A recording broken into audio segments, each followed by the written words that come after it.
कि राष्ट्रपति का बेटा हो या चपरासी की हो संतान, टाटा बिरला अंबानी हो, सबकी शिक्षा एक समान, सबको शिक्षा सबको काम, वरना होगी नींद हराम। शिक्षा पर जो खर्चा हो बजट का 10वां हिस्सा हो, सबको शिक्षा दे न सके जो, वो सरकार निकम्मी है, और जो सरकार निकम्मी है वो सरकार। ये हमारी लड़ाई कलम और किताब की लड़ाई है। त्रिशूल तलवार और बंदूक के दौर में हमारे पुरखों ने कलम और किताब, स्कूल कॉलेज विश्वविद्यालय की लड़ाई लड़ी, आत्मसम्मान की लड़ाई लड़ी, और तब हमारे पुरखे ने नारा क्या दिया, 100 में 90 शोषित हैं, शोषितों ने ललकारा है, धन धरती और राजपाट में 90 भाग हमारा है, 10 का शासन 90 पर नहीं चलेगा, नहीं चलेगा। इस देश का स्कूल कॉलेज विश्वविद्यालय बर्बाद हो गया अगर, इस देश की सरकारी जमीन, सरकारी नौकरी, सरकारी शिक्षा बर्बाद हो गई अगर, इस देश को अगर निजी पूंजीपतियों के हाथों में बेच दिया गया अगर, इस देश को धर्म के नाम पर अगर मीलों पीछे ले जाने में कामयाब हो गए वो लोग, तो माफ करिएगा, आने वाली पीढ़ियां हमसे एक सवाल करेंगी, जहां मिले सबन को अन्न और छोट बड़ों सब सम विषय, रविदास रहे प्रसन्न। हमारे पुरखों ने मंदिर मस्जिद की लड़ाई नहीं लड़ी, हमारे पुरखों ने कलम किताब, न्याय, समता और मानवता की लड़ाई लड़ी है। अपनी विरासत को, अपनी जड़ों को घर घर पहुंचाने की जरूरत है। वे बेच रहे हैं भारत को, मैं चैन से कैसे सो जाऊं, सौगंध मुझे इस मिट्टी की, मैं देश नहीं बिकने दूंगा।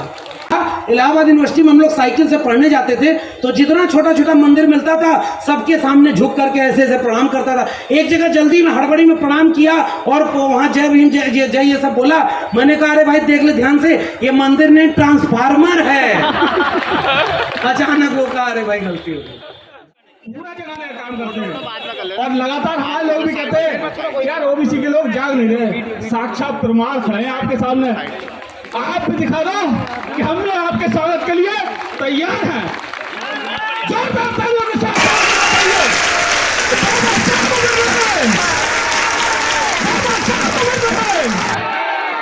बाबा साहब अमर रहे, जोर से बोलो जय भीम, जोर से बोलो जय भीम।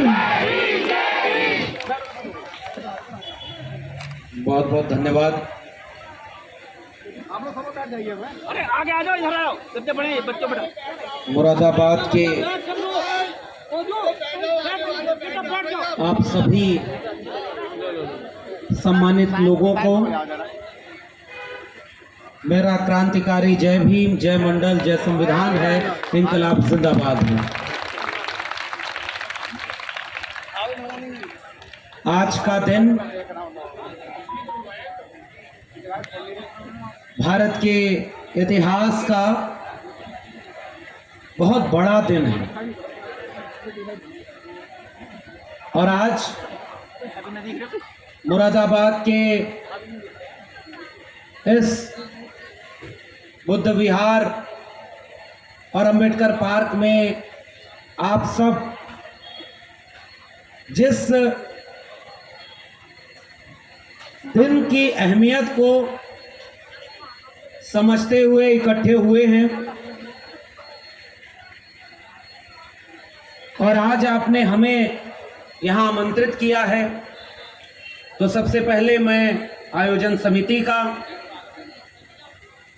आभार व्यक्त करता हूं कि मुझे उन्होंने मौका दिया आप सबसे मिलने का, और आपका सम्मान, आपकी हौसला अफजाई हमारे जैसे लोगों के लिए हिम्मत का काम करती है कि जब हम लौट करके आप लोगों से मिल करके जाते हैं तो लड़ने की हिम्मत और बढ़ जाती है, और ताकत से लड़ते हैं कि चलो हमारे साथ, हमारे पीछे एक इतना बड़ा समूह हमारी वैचारिक विरासत बन करके खड़ा है। इसलिए आप सभी को मेरा सलाम है, बहुत बहुत धन्यवाद है। आज 14 अक्टूबर के दिन बाबा साहब ने एक वैचारिक और सांस्कृतिक क्रांति को स्थापित किया था। और आज के दिन बाबा साहब डॉक्टर अंबेडकर ने अपना वह वादा पूरा किया जो उन्होंने पूना पैक्ट के बाद तय कर लिया था। 1935-36 तक जाते जाते बाबा साहब को समझ में आ गया कि जिस धर्म की आड़ में या जिस धर्म के खांचे में इस देश के कमजोर वंचित शोषित लोगों को रखा गया है, उस धर्म में अब कोई सुधार होने की गुंजाइश नहीं। बहुत कोशिश की थी डॉक्टर अंबेडकर ने, बहुत कोशिश की थी इस बात की कि पहले इस धर्म में थोड़ा सुधार हो जाए। अब आप कल्पना करिए, धर्म तो दुनिया भर में है ना, दुनिया के बाकी धर्म क्या इंसान में इस कदर फर्क और विषमता बनाए हुए हैं क्या कि पैदा करने वाले को एक मानते हैं, लेकिन उसके पैदा करने से ही बांट दिया। मैं तो कई बार सोचता हूं, दुनिया भर में इंसान एक ही वैज्ञानिक तरीके से पैदा होते हैं। इस देश में किताबों में लिखा है कि कुछ लोग मुख से पैदा हुए, कुछ भुजाओं से पैदा हुए, कुछ जंघे से पैदा हुए। ये तो विरोधाभास है भाई। अगर ऐसा है तो दुनिया के बाकी देशों में ऐसा क्यों नहीं है? दुनिया के और किसी देश की किताब में ये बात नहीं लिखी हुई है। अब अजीब हाल है, जब ये सब धर्म के नाम पर हुआ और उस धर्म के नाम पर बंटवारा कर दिया गया और थोपा गया कि कुछ लोग पैर से पैदा हुए।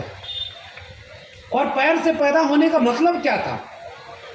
पैर से पैदा होने का मतलब है पैर के लोग पैर में ही रहें, सेवा करें, जीवन भर गुलाम रहें, और जो लोग बड़े हैं उन सब की सेवा करें।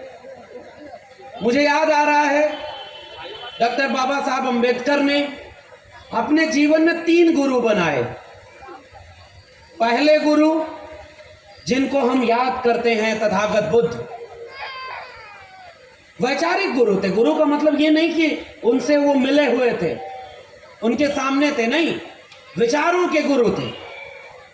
दूसरा गुरु डॉक्टर अंबेडकर ने बनाया संत कबीर को, और तीसरा गुरु बनाया महात्मा ज्योतिराव गोविंदराव फूले को। और इस देश में हुआ ये कि आजादी के बाद बहुत तो कोशिश की गई कि डॉक्टर अंबेडकर को खत्म कर दिया जाए। उन पर किताब नहीं लिखी गई, उनको कोई पढ़ाया नहीं, कोशिश की गई कि उनको कोई जानने वाला न रहे। और आप सब पुराने लोग जानते होंगे, बहुत बाद में चल करके डॉक्टर अंबेडकर फिर से उठ खड़े हुए। हम तो वो बीज है ना जो किसी बंजर धरती पर यूं ही फेंक दिए गए थे कि ये मर जाएंगे, मगर आप कल्पना करिए उस बीज में कितना अंकुर बनने और वृक्ष बनने की ताकत थी कि जो बीज यूं ही फेंक दिए गए वो एक दिन विशाल वृक्ष बन करके आज पूरे देश में जन आंदोलनों की आवाज बने हुए। ये आजादी के बाद हुआ था। और 1980 में जाकर के डॉक्टर अंबेडकर का समग्र प्रकाशन प्रकाशित हुआ। जो उन्होंने लिखा, जो उन्होंने बोला, उसकी पूरी किताब 1980 में आकर के प्रकाशित हुई। 1990 में आकर के डॉक्टर अंबेडकर को भारत रत्न दिया गया। अरे भाई एक बात बताओ, जो व्यक्ति अपने विचारों से, अपने संघर्षों से पहले ही विश्व रत्न बन चुका हो, वो आपके भारत रत्न के लिए कोई मोहताज था क्या? ये एक बड़ी दिलचस्प बात है। मैं तो समझता हूं कि आपका वह सम्मान सम्मानित होता है जब आप ऐसे लोगों को वो भारत रत्न का सम्मान देते हैं, उनका सम्मान सम्मानित होता है। और तब मैं एक भारत का नक्शा अपने सामने आंखों के देख पाता हूं। उस भारत के नक्शे में बहुत कोशिश की गई कि आजादी के बाद डॉक्टर अंबेडकर को खत्म कर दिया जाए, लेकिन धीरे धीरे डॉक्टर अंबेडकर की किताबें, धीरे धीरे डॉक्टर अंबेडकर के विचार, संघर्ष और ये तमाम चीजें भारत के लोगों को ताकत देने के लिए सामने आने लगी। कुछ लोग थे उस विरासत के जिन्होंने उन चीजों को खोजा, उनसे जमाने को परिचित कराया, उनसे सबको यह बताया कि भाई आपकी जमीन पर ऐसे ऐसे लोग हुए हैं, जो न होते तो शायद आज हम और आप यहां और इस स्थिति में कभी खड़े नहीं होते। ये इन लोगों की ताकत है। तो मैं उन डॉक्टर अंबेडकर के तीसरे गुरु को याद कर रहा हूं, पहली ही बात कहते हुए। डॉक्टर अंबेडकर ने अपना गुरु बनाया महात्मा ज्योतिबा फूले को, और महात्मा ज्योतिबा फूले, कबीर और तथागत बुद्ध। आजादी के बाद जो दूसरा काम हुआ उसको समझिएगा, साजिश। जब डॉक्टर अंबेडकर मिटाए न मिटे तो पहली कोशिश क्या हुई कि डॉक्टर अंबेडकर को केवल दलितों का मसीहा बनाकर पेश कर दिया जाए कि भाई डॉक्टर अंबेडकर एक व्यक्ति थे। बहुत हुआ तो संविधान की किताब बगल में लगाए हुए एक मूर्ति बनवा दी, तो ये हो गया कि चलो भाई संविधान बनाया, उसको भी ढंग से नहीं पढ़ाया, किताबों में, सिलेबस में, बच्चों के पढ़ाने में। और दूसरा काम क्या किया गया कि उनको केवल दलितों का मान्य दिया जाए कि भाई दलितों के लिए ही इन्होंने काम किया, थोड़ा आरक्षण की लड़ाई लड़ी, जातिवाद की लड़ाई लड़ी कि ये जो अछूत हैं इनके साथ तुम अच्छा बर्ताव पेश करो।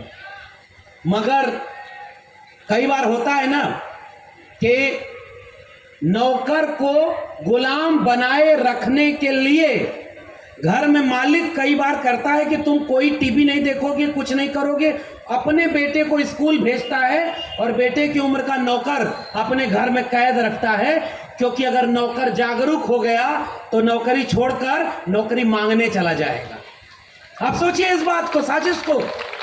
और इसलिए लाख कोशिश के बाद भी जिस दिन नौकर को अपने काम के बाद अखबार हाथ में आता है, कोई किताब हाथ लग जाती है, अपने आप वो उस विचारों से जुड़ करके एक दिन मालिक से सवाल पूछने के लिए खड़ा हो जाता है कि तुम तो हमारा शोषण कर रहे हो, और जबकि हमारी उम्र के अपने बेटे को तुम मालिक बनाए बैठे हो। ये साजिश जो की गई कि डॉक्टर अंबेडकर को एक खांचे में पेश कर दिया जाए। मगर जब डॉक्टर अंबेडकर उभर कर सामने आ गए तो भाई लोग तो पढ़ेंगे और जानेंगे कि डॉक्टर अंबेडकर केवल दलितों के नहीं, महिलाओं की मुक्ति के लिए पहला संगठन बनाने वाले, महिलाओं के child care leave, maternity leave से लेकर के महिलाओं के श्रमिक के और पुरुष के श्रमिक के काम के घंटे बराबर करने वाले, महिलाओं को हक और अधिकार दिलाने वाले एक जेंडर स्टडीज के बड़े नायक का नाम भी डॉक्टर अंबेडकर है। वो केवल दलितों का नेता नहीं था।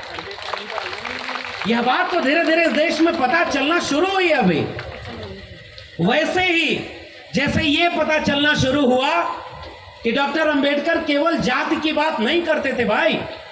डॉक्टर अंबेडकर विदेश में जाकर अर्थशास्त्र में पीएचडी करते हैं, और उनकी पीएचडी और उनकी किताब और शोध, उन सब पर जो लेख लिखा, the problem of Indian rupee, उस पर आपके आरबीआई की स्थापना हुई। यानी डॉक्टर अंबेडकर एक अर्थशास्त्री डॉक्टर अंबेडकर भी थे जो इस देश में जानने नहीं दिया गया।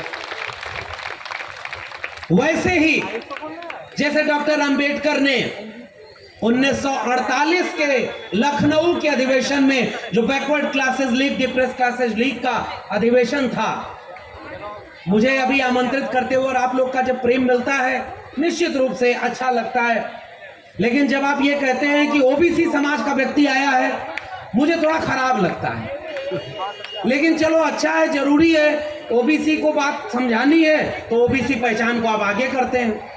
मैं तो ये कह रहा हूं कि डॉक्टर अंबेडकर को पढ़ने के समय अगर कोई ये कहता है कि वो दलितों के नेता हैं तो वो डॉक्टर अंबेडकर का अपमान कर रहा है, क्योंकि विचारक और नायक कभी किसी जाति में बदकर नहीं होते, वो पूरी मानवता के होते हैं। इसलिए डॉक्टर अंबेडकर जितना दलितों के हैं उतना महिलाओं के हैं, उतना ही इस देश के गरीब कमजोर लोगों के हैं, श्रमिकों मजदूरों के हैं डॉक्टर अंबेडकर। और इन सब के साथ सारे तबके में जो भी कमजोर है, उसके साथ अगर वो पीछे घूम कर देखेगा तो सामाजिक न्याय का कोई नायक डॉक्टर अंबेडकर की तरह उसे ताकत देता हुआ नजर आएगा। ये विस्तार है इन सारे नायकों का, उन्हें किसी जाति में आप मत मात कर रहे। ये हमें लड़ाई लड़नी है और इसलिए मैं वो इतिहास दोहराता हूं कि ओबीसी समाज के ऊपर निश्चित रूप से यह आरोप लग रहा है और लगना भी चाहिए। आबादी ज्यादा, थोड़ी जमीन ज्यादा, पशुपालन भी करते, लेकिन ओबीसी समाज के लोग धर्म के नाम पर वैसा शोषण नहीं झेले जैसा दलित समाज झेला। मानते कि नहीं आप? जितना शेड्यूल कास्ट के लोग, उन्हें तो मनुष्य ही नहीं समझा भाई। आज मंदिर में जाने पर, बाकी सबकी तो छोड़िए, इस देश में आजकल चर्चा चल रही है कि देखो भाई राष्ट्रपति दलित बना दिया। वही राष्ट्रपति देश का सबसे पहला नागरिक जब जगन्नाथपुरी में मंदिर जाना चाहते हैं तो उनको मंदिर में प्रवेश नहीं देता और जितनी दूर तक जाते हैं उसके बाद उस मंदिर को पवित्र कराते हैं। कहां संविधान लागू है और कहां तुमने सबको बराबर का हक दिया? जाति तो राष्ट्रपति का पीछा नहीं छोड़ी। जाति तो राजस्थान में एक व्यक्ति जो इसी वंचित शोषित समाज का था, वो ब्यूरोक्रेट बन गया यूपीएससी पास करके, और जब वो घोड़ी चढ़ना चाहता था तो उसे घोड़ी नहीं चढ़ने दिया। और वहां पर क्या हुआ, उस जगह पर उसे पुलिस लगा करके आजाद भारत के 70 साल बाद अपनी शादी में दूल्हा बनना पड़ा। फिर कहां तुम्हारी जाति खत्म हुई? और इसलिए मैं ये बात कह रहा हूं कि जाति एक ऐसी व्यवस्था है जो इस देश की बीमारी की सबसे बुनियादी जड़ है। क्योंकि जाति के नाम पर जमीन मिलेगी कि नहीं ये तय हो गया, जाति के नाम पर नौकरी मिलेगी या नहीं तय हो गया, जाति के नाम पर शिक्षा मिलेगी या नहीं तय हो गया, जाति के नाम पर आपको सम्मान मिलेगा या नहीं ये भी तय हो गया। इसी से तो लड़ना था। और इसलिए मैं याद कर रहा हूं अपना इतिहास। डॉक्टर अंबेडकर ने जिन्हें अपना गुरु बनाया ना, महात्मा ज्योतिराव गोविंदराव फूले, वो ओबीसी समाज के लोग थे और ओबीसी समाज के माली समाज के बीच से आकर के उन्होंने ये कहा कि हमारे साथ अन्याय जाति के नाम पर हुआ है। और इसलिए महात्मा फूले ने किताब लिखी गुलामगिरी, और गुलामगिरी मुझे याद आ रही है 14 अक्टूबर का दिन डॉक्टर अंबेडकर ने हिंदू धर्म को छोड़ दिया। पता नहीं, देखिए आप लोग इतने ताकतवर हो गए हैं कि हिंदू राष्ट्र का दावा करने वाले, अखंड भारत बनाने वाले कुछ लोग, आप अपनी ताकत समझिए, इस पंडाल के आसपास नहीं भटक सकते, क्योंकि उन्हें पता है कि हिंदू राष्ट्र बनाने में सबसे बड़ी बाधा डॉक्टर अंबेडकर हैं।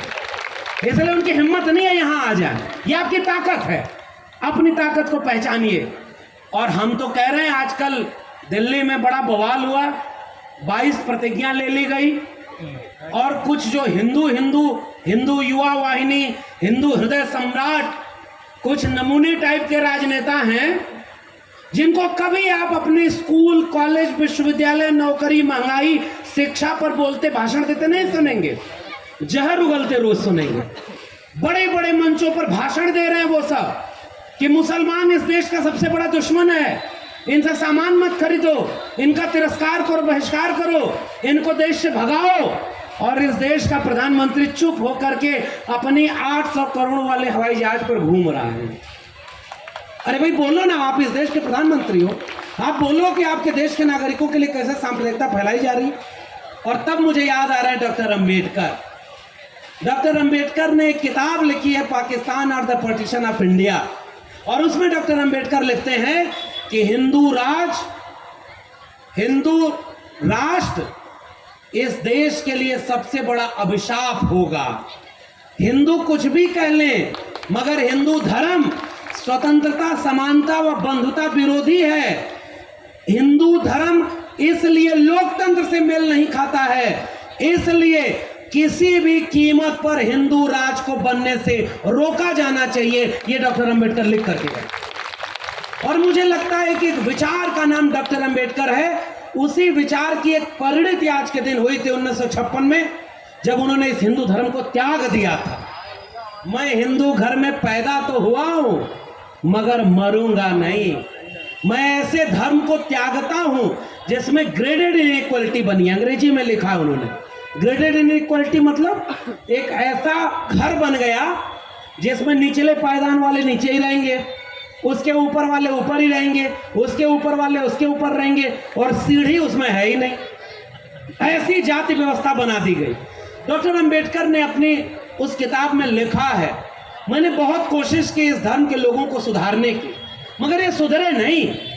ये मंदिर में प्रवेश का आंदोलन जब डॉक्टर अंबेडकर शुरू करते हैं, उसके बाद उन्होंने बाकायदे घोषणा की कि मेरे समाज के लोगों से मेरी अपील है कि इन मंदिरों में जाना बंद कर दें। ये मंदिर न कभी आपके थे, न कभी आपके हैं, और न कभी आपके होंगे, इसलिए मंदिर प्रवेश आंदोलन उन्होंने बंद कर दिया।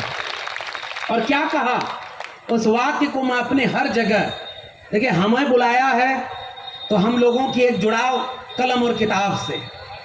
दिल्ली विश्वविद्यालय में पढ़ाते हैं, हालांकि अभी ठेके पर पढ़ाते हैं, आप लोग को पता नहीं होगा, बता दे रहा हूं। ठेके पर पढ़ाने का मतलब समझे, ठेके पर प्रोफेसर आज हैं, कल नहीं होंगे। अग्निवीर आया था, सुने थे? अग्निवीर का मतलब क्या है? सेना में जो भर्ती होती थी, अब कितने साल के लिए होगी? और उसके बाद रिटायर।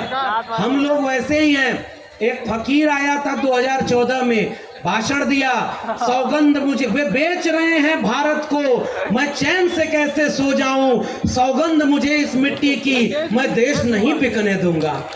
नारा लगा था ना? और क्या क्या वादा हुआ था।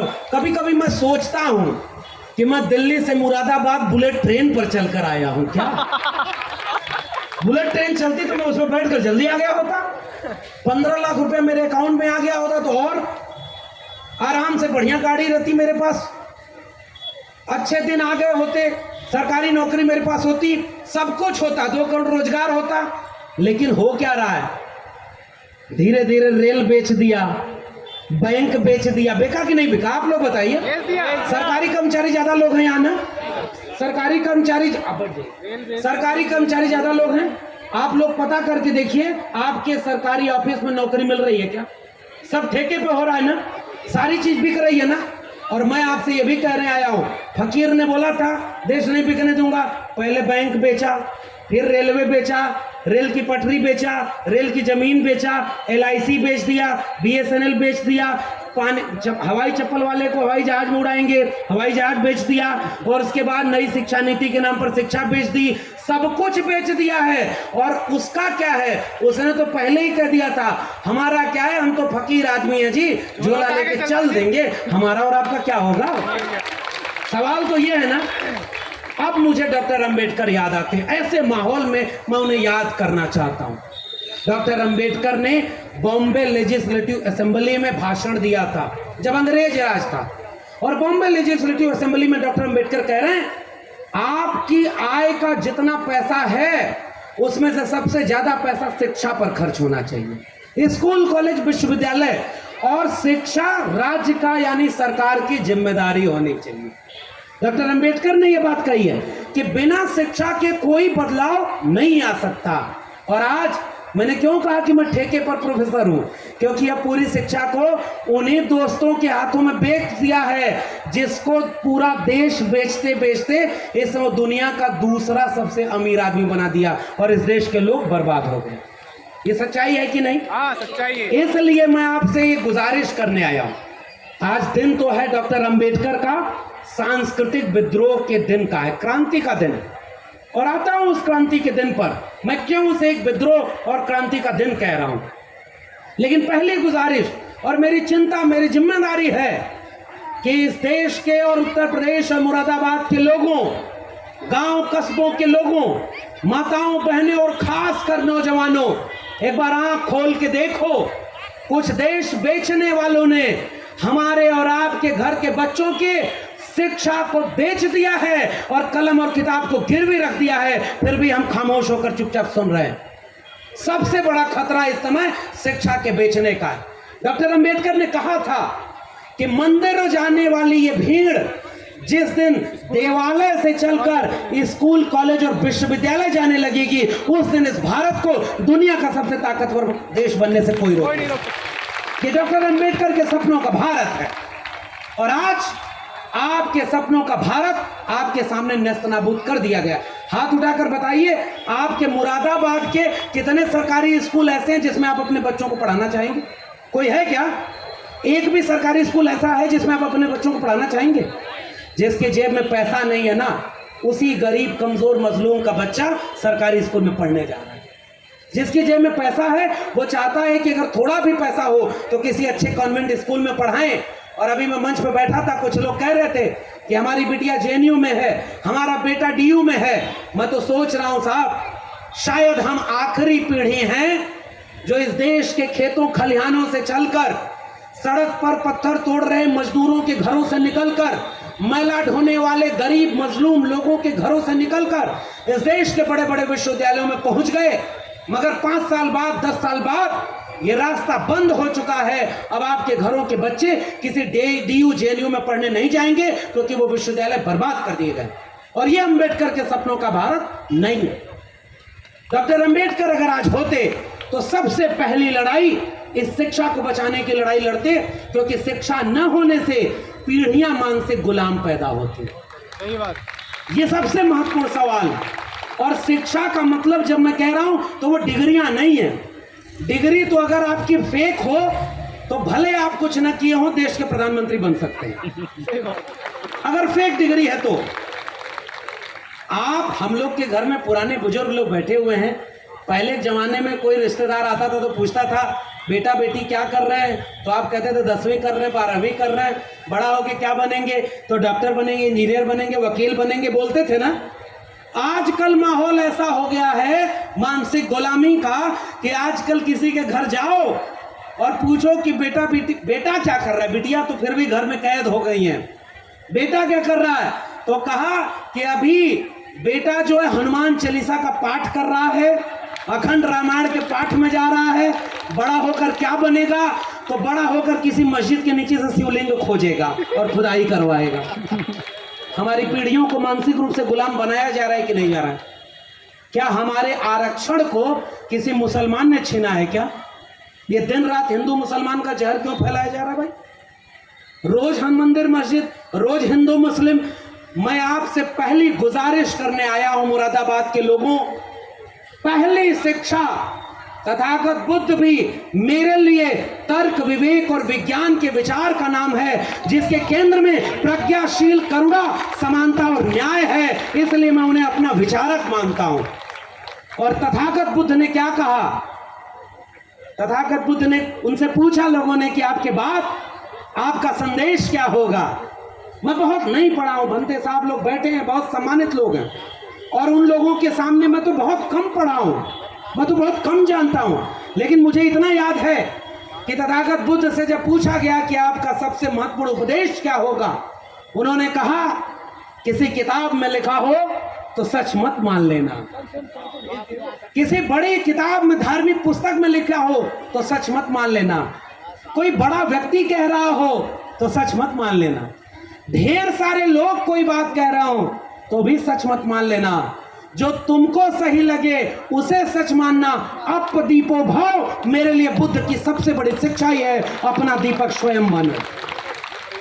और इसलिए मैं बुद्ध को याद करता हूं कि वो कहते हैं कि तर्क करो, वैज्ञानिक दृष्टिकोण अपनाओ। और इसलिए डॉक्टर अंबेडकर ने आज के दिन एक सांस्कृतिक सामाजिक विद्रोह करते हुए हिंदू धर्म छोड़ करके बुद्धिस्ट होने को अपनाया था, इसलिए हम आज उन्हें याद कर रहे हैं।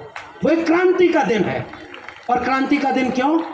डॉक्टर अंबेडकर ने कहा कि ये जो पाखंडवाद है इससे ये लोग मुक्त नहीं होंगे। और तब मुझे उनके गुरु ज्योतिबा फूले याद आ रहा है। ज्योतिबा फूले कहते हैं अपनी किताब गुलामगिरी में, 2-3 किस्सा सुनाता हूं। सबसे पहले, पुरुषों से ज़्यादा तादाद में महिलाएं आई हैं। मैं तो कई बार सोचता हूं ज्योतिबा फूले, शायद ज्योतिबा फूले बन ही न पाते अगर उन्हें सावित्रीबाई फूले का साथ न मिला होता। इसलिए महिलाओं के बिना कोई भी सामाजिक क्रांति अधूरी है। और मैं याद कर रहा हूं, एक नाटक लिखा है महात्मा ज्योतिराव फूले ने, तृतीय रत्न, घर जाकर पढ़ाइएगा। अब आते हैं पाखंडवाद पर। क्यों छोड़ा डॉक्टर अंबेडकर ने ये हिंदू धर्म? डॉक्टर अंबेडकर के गुरु लिखते हैं तृतीय रत्न नाटक में, वो एक आदमी बड़ा गरीब था, और गरीब होने के बाद वो कहाँ जाता है भाई? पंडित के पास गया कि पंडित को दिखाते हैं।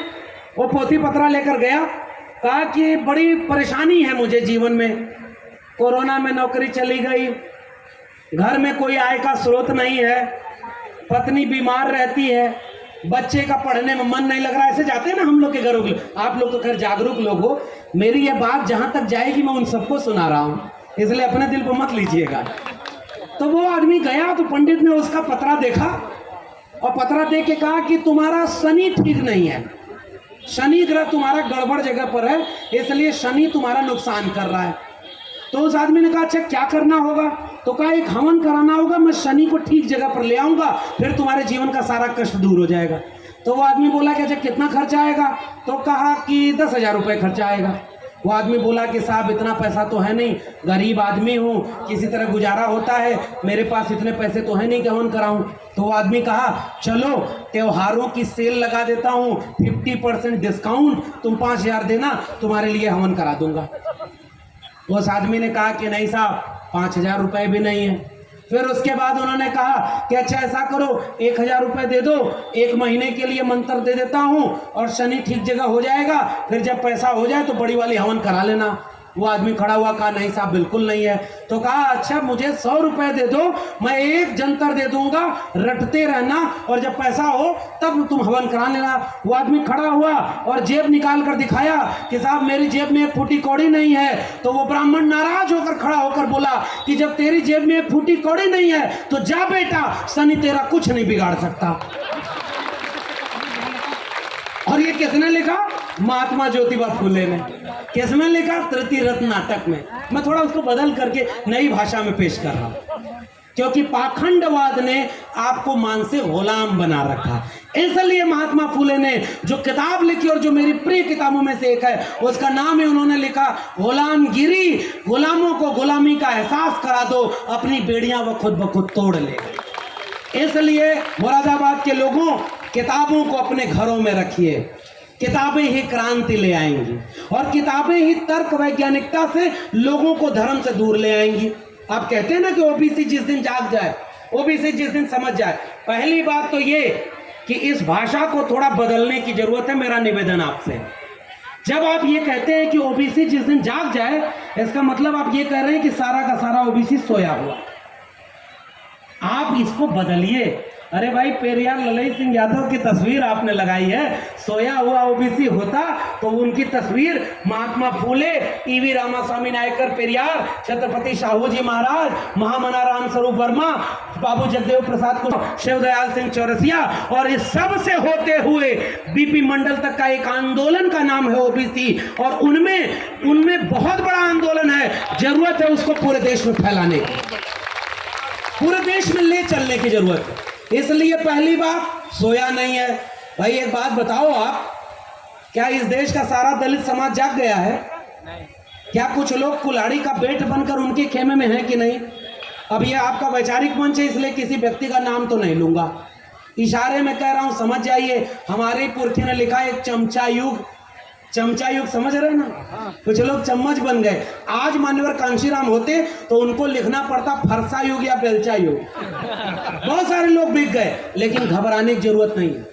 हम मिशन के लोग हैं ना, हम लोग जानते हैं ना अहमियत डॉक्टर अम्बेडकर की, और इसलिए समझाना है हमें उनके ऊपर व्यंग नहीं करना। क्योंकि व्यंग करेंगे तो ये बताइए धर्म का काम आसान है कि तार्किक और वैज्ञानिक होने का?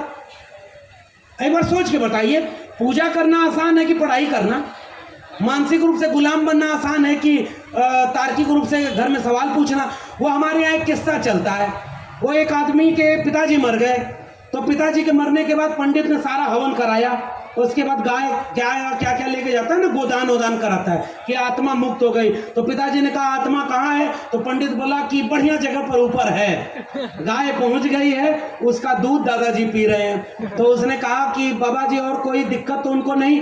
कहा कि दिक्कत तो नहीं, सोने में उनको दिक्कत होती है, चारपाई नहीं है उनके पास। तुरंत पंडित को, पिताजी मानसिक रूप से गुलाम थे, तुरंत एक नई चारपाई खरीद कर पंडित को दे दिया। पंडित अपना झूमते हुए चारपाई लेके चला गया। कुछ दिन बाद फिर लौटा तो फिर पिताजी ने पूछा कि दादाजी कैसे हैं? तो पंडित बोला कि गाय का दूध बहुत अच्छे से पी रहे हैं, चारपाई पर बड़ी अच्छी नींद आ रही है, लेकिन एक दिक्कत है, बाजार जाने के लिए उनके पास बड़ी दिक्कत होती, साइकिल नहीं है। एक साइकिल मिल जाती तो बड़ा आराम हो जाता उनको। पिताजी मानसिक रूप से गुलाम, तुरंत नई साइकिल खरीद के किसको दे दिया? अरे जोर से बोलिए, किसको दिया? पंडित को, दादा को नहीं। पंडित साइकिल लेकर चला गया।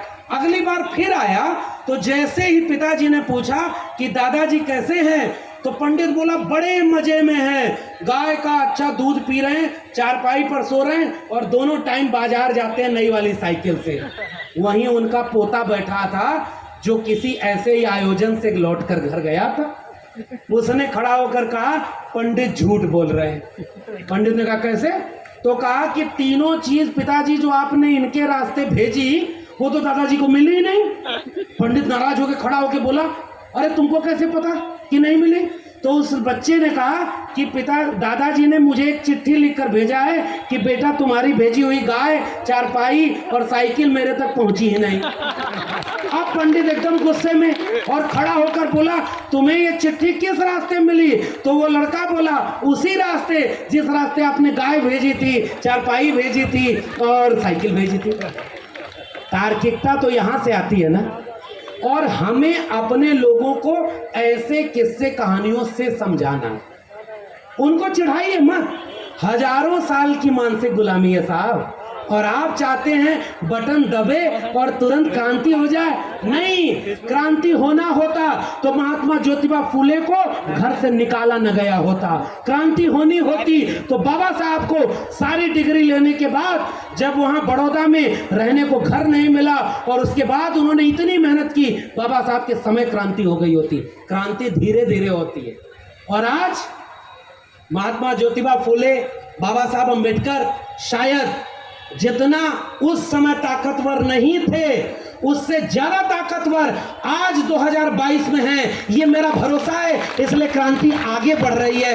इसलिए आप अपने को भरोसा दिलाइए कि एक समय आएगा जब हम लोगों को समझाने में कामयाब हो जाएं। इसलिए पहला काम क्या करना, कैंची लेके मत घूमिए, मेरा निवेदन। दो चीज छोड़ दीजिए। एक तो हम लोग तराजू लेके घूमते हैं, 24 कैरेट अम्बेडकरवादी कौन। अब आप जय भीम बोलने वालों के घर में जरा घूम कर देखिए, एक आध देवी देवता की तस्वीर तो मिल ही जाएगी। मिलेगी कि नहीं आप लोग बताओ, मैं नहीं जानता, है ना भाई। हमारा एक दोस्त था, इलाहाबाद यूनिवर्सिटी में हम लोग साइकिल से पढ़ने जाते थे, तो जितना छोटा छोटा मंदिर मिलता था सबके सामने झुक करके ऐसे ऐसे प्रणाम करता था। एक जगह जल्दी में हड़बड़ी में प्रणाम किया और वहां जय भीम जय जय ये सब बोला। मैंने कहा अरे भाई देख ले ध्यान से, ये मंदिर नहीं ट्रांसफार्मर है। अचानक वो कहा अरे भाई गलती हो गई। धर्म तो देखो आपको मानसिक गुलाम बना। इसलिए चढ़ाइए मत, अपने लोगों को धीरे धीरे समझाना। पहली कोशिश मुरादाबाद के लोगों, हमें हमारी वैचारिक जड़ों से काटा जा रहा है। एक काम करिए, घर घर किताबें पहुंचाइए, विचारों की किताबें।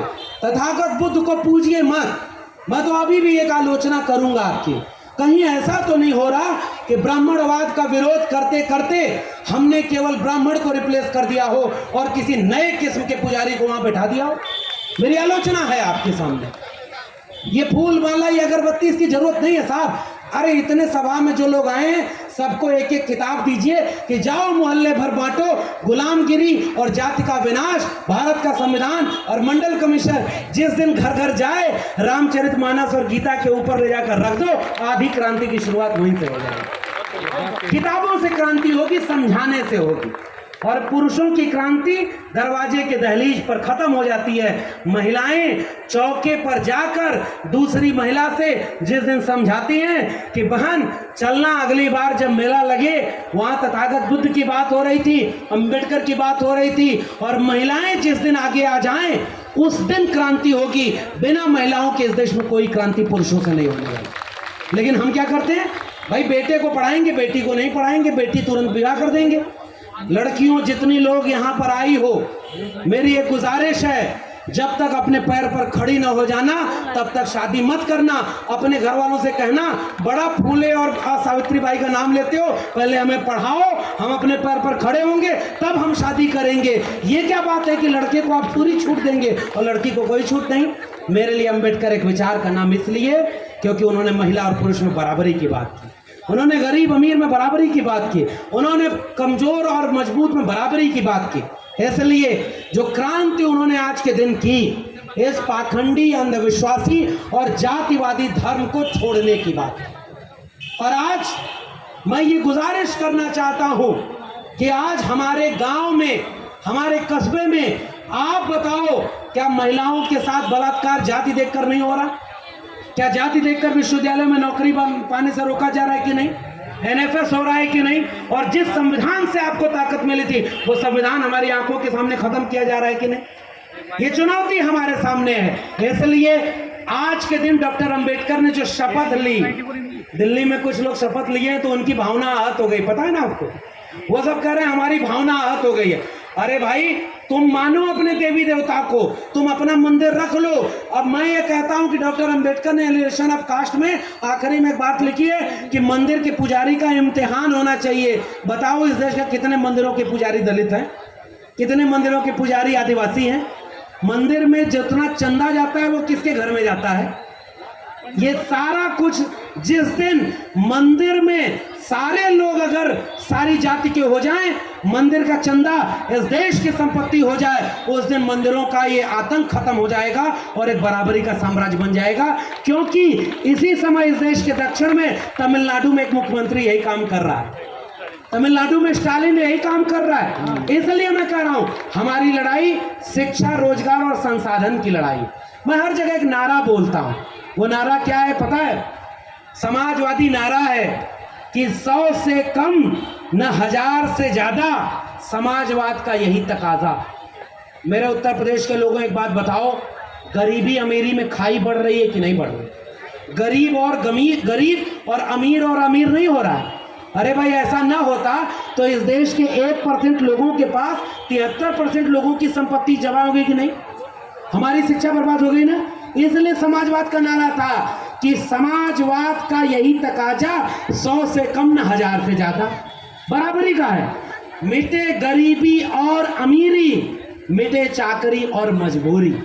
और तब मुझे नारा ओबीसी समाज के लोगों में जब जाइए, यहाँ कुछ ओबीसी समाज के लोग भी आए होंगे और आप दलित समाज के लोग तो इतने जागरूक हैं, मुझे तो बड़ी हिम्मत आपसे मिलती है, आपसे मिलती है मुझे, क्योंकि मैं जानता हूं कि आपने इतना झेला कि आपको जब एक वैचारिक मसीहा मिला तो आपने उसे दिल से लगाकर एक सांस्कृतिक आंदोलन खड़ा करने का काम कर दिया। अब इस काम को ओबीसी में, आदिवासी में ले चलने की जरूरत है। और उनको कैसे समझाना है, मैं आपको जो एक सूत्र देता हूं, ये बताना है कि ओबीसी में कैसे वैचारिक और सांस्कृतिक आंदोलन था। तथागत बुद्ध से आगे आइए, कबीर साहब, सुना है ना आपने कबीर को? काकर पाथर जोर के मस्जिद लई चिनाए, ताचड़ मुल्ला बाग दे क्या बहरा हुआ खुदाए। पाथर पूजे हर मिले तो मैं पूजूं पहाड़, ताते ये चाकी भली पीस खाए संसार। अरे इन दोन रह न पाई, हिंदुन की हिंदुआई देखी, तुर्कन की तुर्काई, अरे इन दोन रह न पाई। और उन कबीर को बाबा साहब ने अपना गुरु माना था ना, इसलिए कबीर को पढ़ने की जरूरत है। तुम कत बाबन हम कत सूद, और हम कत लोहू तुम कत दूध। कबीर साहब पाखंडवाद पर कितना शानदार प्रहार करते हैं कि मन ना रंगाए रंगाए जोगी कपड़ा। उत्तर प्रदेश में आता हूं तो एक दुआ बहुत सुनाता हूं, मैं भूल जाता हूं कि यहाँ का मुख्यमंत्री कौन है और मैं उन पर कोई टिप्पणी नहीं कर रहा हूं। मैं कबीर का एक दोहा पढ़ रहा हूं। आसन मारी मंदिर में बैठे, ब्रह्म छोड़ पूजन लागे पथरा। कनवा फड़ाए, जटवा बढ़ाए और दाढ़ी बढ़ाए, जोगी हो गई बकरा। मथवा मुड़ाए, जोगी कपड़ों रंगैले, और गीता बाँच, जोगी हो गए लबरा। और मन ना रंगाए रंगाए जोगी कपड़ा। मैंने किसी मुख्यमंत्री के ऊपर कोई टिप्पणी नहीं की, मैं कबीर का एक दोहा पढ़ा। कबीर ने यह बात लिखी है, पाखंड और अंधविश्वास के दूर। इस देश के भारत के संविधान में अनुच्छेद 51A में लिखा हुआ है कि जब नया भारत बनेगा तो अंधविश्वास, पाखंड, कर्मकांड को हम खत्म करेंगे, तार्किक वैज्ञानिक दृष्टिकोण वाले नागरिक पैदा करेंगे। और आज इस देश में मंदिर मस्जिद के नाम पर लड़वाने वाले लोग चाहते हैं कि आपके बच्चे स्कूल कॉलेज में जाकर के कांवड़ ढोएं और वहां से लौट कर आए तो किसी मस्जिद के सामने त्रिशूल तलवार लेकर के रामलीला के नाम पर वहां दंगा करने का माहौल बनाए। बताओ मुरादाबाद के लोगों, क्या आप ऐसा भारत बनाने दोगे उन्हें? बताइए आप क्या ऐसा भारत बनाने देंगे? हमारी विरासत में कर्म कांड और पाखंड का विरोध लिखा हुआ है। मन चंगा तो कठौती में गंगा। यह बात लिखने वाले हमारे लोग हमारे बच्चों को पढ़ने ही नहीं दिया गया उनको।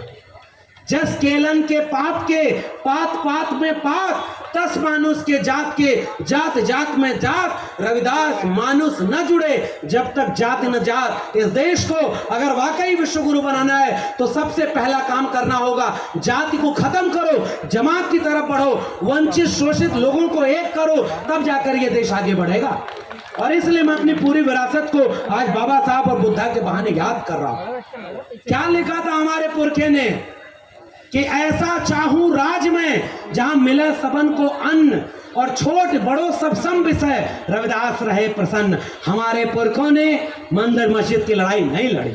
हमारे पुरखों ने कलम किताब, न्याय, समता और मानवता की लड़ाई लड़ी है। अपनी विरासत को, अपनी जड़ों को घर घर पहुंचाने की जरूरत है, वरना हम अपने नई पीढ़ी को भुला देंगे कि हम किस रास्ते यहां तक चले। और इसलिए मैं कह रहा हूं, तमाम कबीर, रैदास, पलटू दादू, भीखा, बुल्ले शाह, बाबा फरीद, तमाम गुरु नानक से लेकर के एक लंबी विरासत नारायण गुरु बसवन्ना चोखा मेला तक आती है। और उसके बाद आते हैं दक्षिण भारत के ईवी रामास्वामी नायकर पेरियार, और पेरियार चरवाहा जाति के, ओबीसी जाति के आते हैं। ओबीसी घरों में केवल ये बताइए कि तुम्हारे नायक ये हैं, करत करत अभ्यास ते जड़मती होत सुजान, और रसरी आवत जाते सिल पर पड़त निशान। इसी को अपनाना है, समझाना है। एक दिन ओबीसी भी जान जाएगा कि हिंदू बना करके हमको धोखा दिया गया, हमें तो जाति के नाम पर तिरस्कृत किया गया है। हमें समझाना है प्रेम से, और इसलिए पेरियार की किताबों को ले जाना है। पेरियार ने क्या कहा? ईश्वर नहीं है। तथागत बुद्ध ने क्या कहा? ईश्वर, आत्मा भी नहीं मानते थे। और इसलिए मेरे लिए बौद्ध धर्म कोई धर्म नहीं है। और भंते साहब लोग बैठे हुए, बौद्ध धर्म तो धम्म है। धम्म का अर्थ है आचरण, धम्म का अर्थ है विचार, और दर्शन है जो हम जीते हैं। इसलिए मुझे लगता है कि कभी कभी मैं थोड़ा न्याय, समता, बंधुता अगर अपने भीतर पाता हूं तो मुझे लगता है कि मेरे भीतर किसी कोने में थोड़ा सा बुद्ध का अंश है, थोड़ा पेरियार का अंश है, फूले का अंश है, अंबेडकर का है। अभी इसे और आगे बढ़ाना है। और इसलिए तर्क और विज्ञान की बात करिए। हमारे यहाँ एक आदमी, मैं बता रहा हूँ कैसे किस्सों के जरिए हम लोगों को समझा सकते हैं। और एक आदमी गांव में आकर के पंडित जी को बोला, और पंडित यहाँ किसी जात को नहीं कर रहा हूँ, जितने लोग मानसिक रूप से गुलाम, कर्मकांड, पाखंडी हैं, वो सारे के सारे उसी कैटेगरी में। मैं ये कहता हूँ हमारी लड़ाई विचारों की है, और हमारे लोग भी जब हमारे विचार के नहीं होते तो हम क्या उनके साथ जाते हैं? क्या नहीं जाते ना। तो वो गांव के लोग चले गए और उन्होंने कहा, पंडित जी ये गांव के बच्चों ने गधा मार दिया है। वो पंडित नाराज होकर बोला, अरे गधा मारना तो बहुत बड़ा पाप है, वेदों में लिखा है, इससे तो 22 प्रकार के नरक हैं, इसमें तुम्हें काटा जाएगा, डीप फ्राई किया जाएगा, और कहीं कटिंग होगी, कहीं सड़ाया जाएगा, कहीं पिघलाया जाएगा। और सारे गांव वाले डर गए। तो गांव वालों ने पूछा कि अरे मालिक, इससे बचने का क्या रास्ता है? तो कहा, तुमको हवन कराना होगा, 25 गाँव के ब्राह्मणों को बुलाओ, सबको खिलाओ। कितना खर्चा होगा? कई लाखों रुपया खर्च होगा, वरना तो अनर्थ हो जाएगा। तब तक गाँव का एक आदमी पंडित जी के कान में जाकर बोला कि पंडित जी, वो जो 4 बच्चे गधा मारे थे उनमें एक आपका बेटा संतोष भी था। और जैसे ही ये बात पता चली, पंडित जी शांत होकर बैठे और कहे, मैं भोजपुरी में ये बात कह रहा हूं, 2-4 लइकन में एक संतोष, और गधा के मरले में कौनो न दोष। समझ गए कि नहीं मुरादाबाद के लोगों? पाखंडवाद ने हमें मानसिक रूप से गुलाम बनाया। मेरे गांव में 15 साल पहले 15 लोग सरकारी नौकरी में थे और कोई कांवड़ ढोने नहीं जाता था, और आज 15 साल बाद 15 लोग कांवड़ ढोने गए और सरकारी नौकरी वाले 0 हो गए। हम यहां पहुंच गए साहब। ये हमारी पीढ़ियों को कैसे गुलाम बनाया जा रहा है?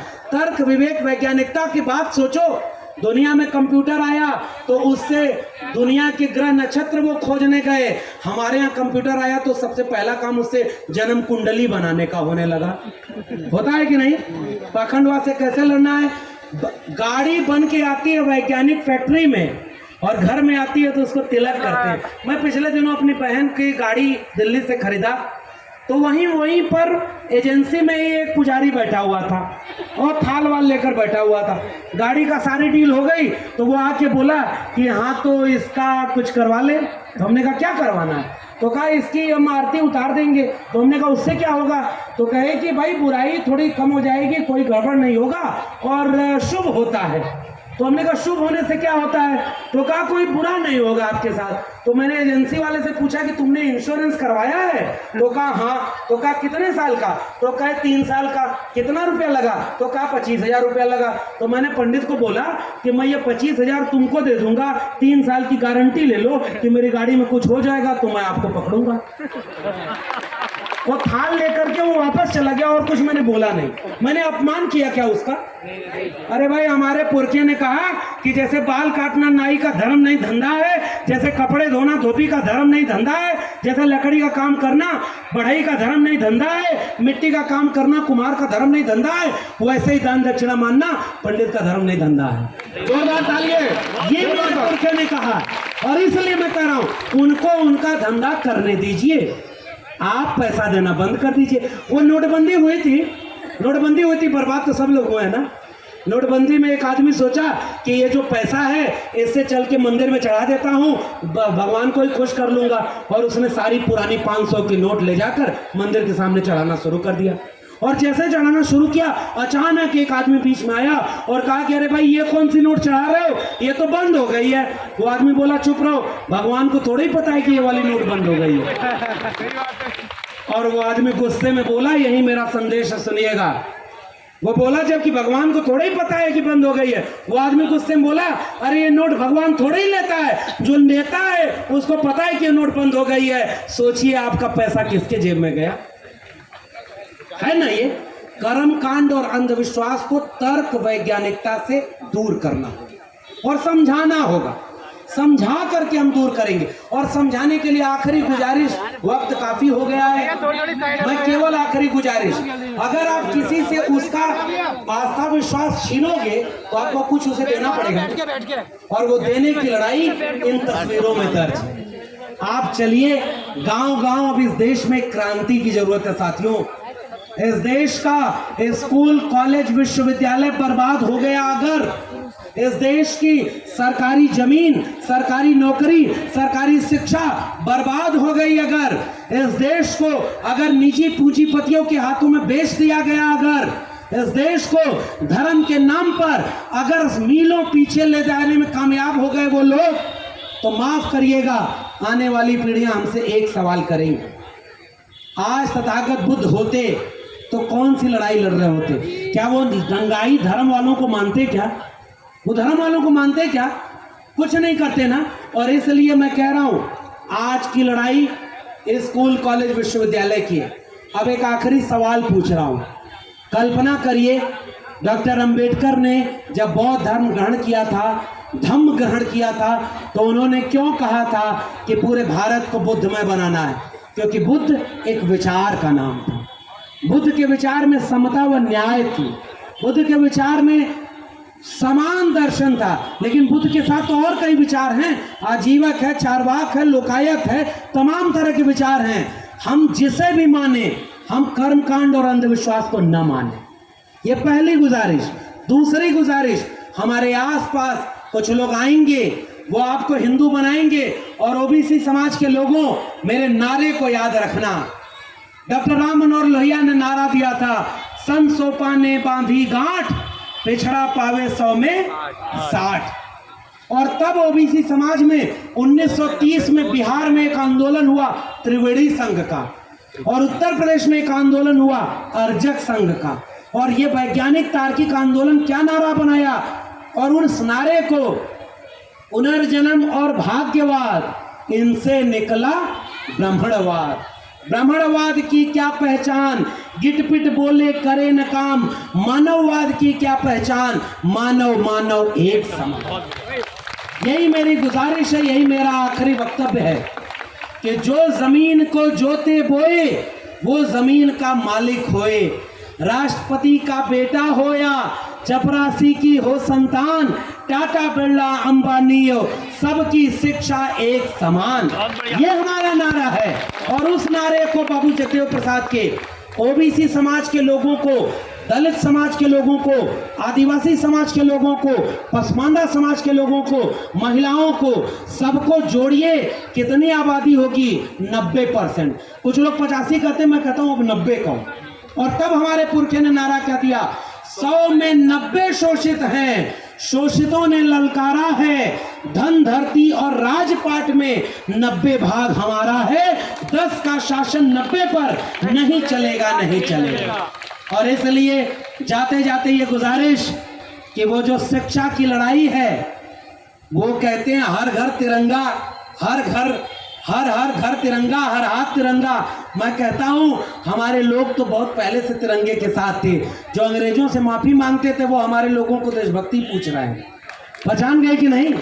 उनसे देशभक्ति का सर्टिफिकेट नहीं लेने की जरूरत है।